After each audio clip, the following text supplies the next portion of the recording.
নমস্কাৰ আপোনালোক সকলোকে মোৰ ইউটিউব চেনেল আসাম এক্সাম কৰ্ণাৰলৈ স্বাগতম জনাইছোঁ। Guwahati university B Ed common entrance টেষ্টৰ ৰিজাল্টসমূহ ইতিমধ্যে আউট হৈছে। আপোনালোকে মেইল লিষ্টখন পাইছে আৰু এটা কাট অফ ভিডিঅ' হৈছে যে ইমানখিনি কাট অফ মাৰ্কছ পালেহে এপ্লাই কৰিব পাৰিব বুলি।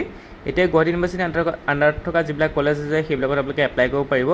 আজি তাৰিখ কেইখনমান কলেজ মই লৈ আহিছোঁ। প্ৰথমখন হৈছে ৰঙিয়া টিচাৰ ট্ৰেইনিং কলেজ। ইয়াত আপোনালোকৰ অনলাইন মোডত হ'ব। আপোনালোকে ৰঙিয়া ttcollege.in গৈ পেলাই আপোনালোকে অনলাইন আবেদন কৰিব পাৰিব। তাত আপোনালোকে সকলো পাই যাব, কেনেকৈ অনলাইন আবেদন কৰিব লাগে, প্ৰস্পেক্টাছখন ডাউনলোড কৰি চাব পাৰিব, ফিজ কিমান আছে সকলো চাব পাৰিব। গতিকে আপোনালোকে ৰঙিয়া টিটি কলেজত যি অনলাইন আছে অনলাইন যোগে আপোনালোকে আবেদন কৰিব লাগিব যদি তাত পঢ়িব বিচাৰে। গতিকে এইখন হৈছে আপোনালোকৰ ৰঙিয়া টিটি কলেজৰ যিটো আপোনাৰ ৱেবছাইট আছিল, তাত আপোনালোকে ভিজিট কৰি চাব। তাৰপৰা আহিলে Krishna Bora B Ed college. Krishna Bora B Ed কলেজত আপোনালোকে অনলাইন আবেদন কৰিব লাগিব। ইয়াতো আপোনালোকে অফিচিয়েল ৱেবছাইটত অহাৰ পিছত ছাবমিট অনলাইন এডমিশ্যন বটনটোত ক্লিক কৰি তাতে আপোনালোকে অনলাইন আবেদন কৰিব লাগিব। বা ইয়াতে আপোনালোকে ন'টিছবিলাকো পাব। ইয়াতে ন'টিছ ছেকশ্যনত চালে আপোনালোকে ন'টিছখিনি ডাউনলোড কৰিব পাৰিব। ইয়াতে আপোনালোকে ন'টিছবোৰ আছে, ছাৰ্ভিচৰ ন'টিছ ইতিমধ্যে দিছে। ইয়াত আপোনালোকে ছাৰ্ভিচৰ যিখন ন'টিছ আছে সেইখন যদি ডাউনলোড কৰিছে, ইয়াত আপোনালোকে উল্লেখ কৰিছে যে এডমিশ্যন প্ৰচেছটো অতি সোনকালে আৰম্ভ হ'ব। গতিকে আপোনালোকে ৱেবছাইটত ভিজিট কৰি থাকিবলৈ কৈছে। গতিকে ইয়াতো আপোনালোকৰ অনলাইন মোডত হ'ব চাগে, অনলাইন মোডতে হ'ব। তাৰপৰা ডাইৰেক্ট বিশ্বনাথতো আপোনালোকৰ এডমিশ্যন আৰম্ভ হ'ব। ইয়াতো আপোনালোকৰ ন'টিছ দিয়া হৈছে। গতিকে ডাইৰেক্ট বিশ্বনাথতো আপোনালোকে এপ্লাই কৰিব পাৰিব। এখন গভট হয়। গতিকে ইয়াত আপোনালোকে অফিচিয়েল ৱেবছাইটত অহাৰ পিছত এডমিশ্যন বটনটো ক্লিক কৰি ইয়াত ডাউনলোড ফৰ্ম বটনটো ক্লিক কৰি ডাউনলোড ফৰ্ম ল'ব পাৰিব। নহ'লে আপোনালোকে ডাইৰেক্ট কলেজখনৰ পৰা ডাইৰেক্ট ফৰ্ম ল'ব পাৰিব। তাতে আপোনালোকে গৈ পেলাই যি ফৰ্ম আছে ফৰ্ম লৈ আহিব পাৰিব ডাইৰেক্ট বিশ্বনাথৰ পৰা।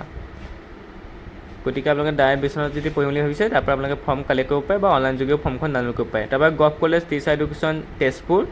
ইয়াতো আপোনালোকক কৈছে যে application for admission in to B Ed college should be prescribed application form. অৰ্থাৎ তেওঁলোকেও ফৰ্ম দিব, অৰ্থাৎ অফলাইন মোডত হ'ব, অনলাইন মোডত নহয়।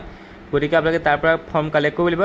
ফৰ্ম কালেক্ট কৰাৰ পিছত আপোনালোকে ফিল আপ কৰি যিখিনি ডকুমেণ্ট আছে সেইখিনি ডকুমেণ্ট গাঁঠি দি আপোনালোকে ফৰ্মখন ছাবমিট কৰিব লাগিব। গতিকে এইবিলাক কণ্টেক্ট কৰি চাব, সুধি চাব। মুঠতে আপোনালোকৰ অফলাইন বা অনলাইন মোডতে হ'ব। কিছুমান কলেজত এডমিশ্যন আজিকালি হৈয়ে গ'ল। আপোনালোকৰ গভ কিছুমানত আপোনালোকৰ ফাৰ্ষ্ট কাম ফাৰ্ষ্ট বেচিছত দিয়া হৈছে। গতিকে আপোনালোকে চাব সেইবিলাক, কিছুমানত এডমিশ্যন হৈয়ে গৈছে। তাৰপিছত আপোনালোকে গভ BT কলেজ এখন চাব, গোৱালপাৰা CTA কলেজ।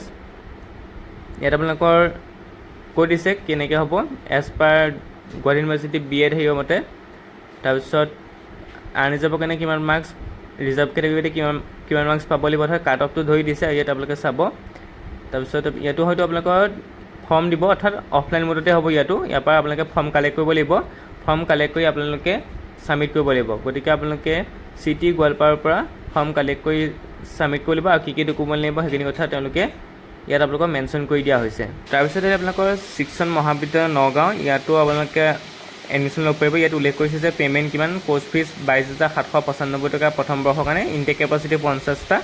গতিকে ইয়াতো আপোনালোকৰ অনলাইন বা অফলাইন ফৰ্ম দিয়া হ'ব। গতিকে আপোনালোকে কণ্টেক্ট কৰি চাব। তাৰপিছত কৃষ্ণৰাম দাস অৰ্থাৎ KIT কলেজ অফ এডুকেশ্যন, ইয়াতো আপোনালোকৰ অফলাইন ফৰ্ম দিয়া হৈছে। বিএড এডমিশ্যনৰ কথা উল্লেখ কৰিছে যে যি ফৰ্ম আছে 4 আগষ্টৰ পৰা দিয়া হ'ব। 4 আগষ্টৰ পৰা 6 আগষ্টলৈকে দিয়া হ'ব ফৰ্মখিনি। গতিকে ফৰ্মখিনি আপোনালোকে সেইদিনাই কালেক্ট কৰি সেইদিনাই আপোনালোকে ছাবমিট কৰিব পাৰিব যদি ডকুমেণ্ট লৈ যায়। ডকুমেণ্ট লৈ গ'লে ফৰ্মখিনি আপোনালোকে সেইদিনাই 4 তাৰিখৰ পৰা 6 আগষ্টৰ ভিতৰত আপোনালোকে দিব পাৰিব।